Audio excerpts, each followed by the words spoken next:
السلام علیکم د ریحان نیوز میډیا قدرمن لیدونکو ستړي مشئ پام راړوم د نن ورځې تازه وروستۍ او مهم خبرونو ته. بسم الله الرحمن الرحیم. طالبان وايي لغمان کې یو طالب ساتونکي په خطایي ډزو 2 تنه ټپیان کړي. په لغمان کې د طالبانو چارواکي تاییدوي چې د یو طالب ساتونکي په ډزو کې 2 تنه ټپیان شوي. د لغمان د والي ویان صلاح الدین زاهد ازادي راډیو ته وویل یکشنبه مازدیګر د پاسپورت امریت د یو ساتونکي لخوا د خلکو د ګڼې ګوڼې د نظم کولو پر مهال خطایي ډزې شوې چې په ترڅ کې یوه میرمن او یوه ماشومه نجلۍ لګېدلې او ټپیانې شوي دي. د والي د ویان په خبره دواړه ټپیانې روغتون ته لیږدول شوي او تر درملنې وروسته خپلو کورونو ته استول شوي دي. خو ځینو رسنیو راپور ورکړی چې د لغمان په پاسپورت امریت کې د ډزو له امله یوه ښځه وژل شوې او 2 وړې نجونې ټپیانې دي. تر دې مخکې په لوګر کې هم د پاسپورت ریاست دننه د طالبانو لخوا د ډزو خبرونه ورکړل شوي وو چې ځینو کسانو ته پکې مرګ ژوبله اوښتې وه. طالبان وايي د نوي لمریز کال په پیل کې به د نجونو ښوونځي پرانیستل شي. د طالبانو د حکومت ویان وايي هیله لري چې د نوي لمریز کال په پیل کې به په ټول افغانستان کې د نجونو ښوونځي پرانیستل شي. ذبیح الله مجاهد له اسوسییټډ پریس خبري اژانس سره په مرکه کې ویلي چې د طالبانو حکومت د نجونو د زده کړو مخالف نه دی. په ډیرو سیمو کې په پورته ټولګیو کې د نجونو زده کړې دوام لري، خو په ځینو سیمو کې د اقتصادي ستونزو او یا د لایحو له کبله چې باید عملي شي ښوونځي بند دي.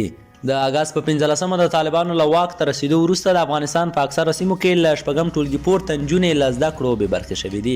کندوز کې طالب چارواکي وایي روان کال 13 ټنه شات تولید شوي. په کندوز ولایت کې په روان کال کې 13 ټنه شات تولید شوي او د غراس په دغه ولایت کې د شاتو مچیو د پالنې او روزنې کاروبار هم د ودې په حال کې دی. د دې ولایت د کرنې اوبو لګونې او مالدارۍ د ریاست طالب چارواکي وایي د ولایت کې څه باندې 400 د شاتو مچیو فارمونه موجود دي او سلګونه کسانو ته پکې د کار زمینه هم برابره شوې ده.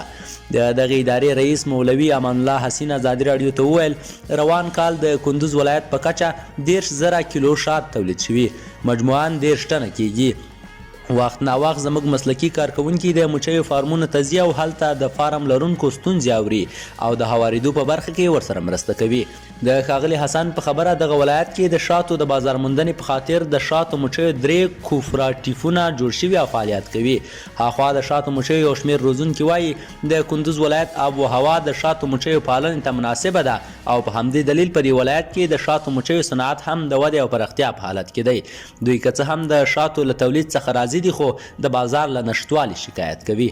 او وروستی ورزشي خبر مو دا چې د افغانستان کرکټ بورډ د هالند په وړاندې لوبو لپاره لوبډله اعلان کړه. د افغانستان کرکټ بورډ د هالند په وړاندې د 3 ورځنیو لوبو لپاره افغان لوبډله اعلان کړه.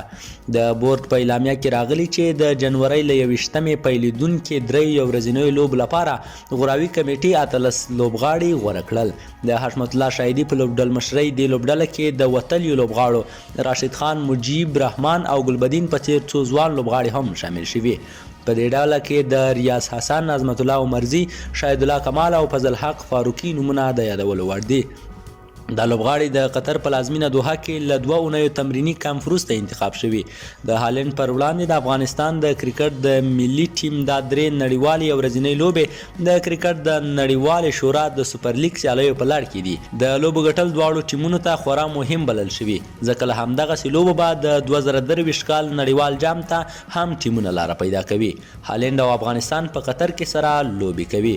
د ریحان نیوز میډیا قدرمن لیدونکو دا د نن تازه وروستي او مهم خبرونه. د نورو تازه خبرونو لپاره در سره د ریحان نیوز میډیا یوټیوب چینل سبسکرایب کړئ. تر بیا ښه وختونه.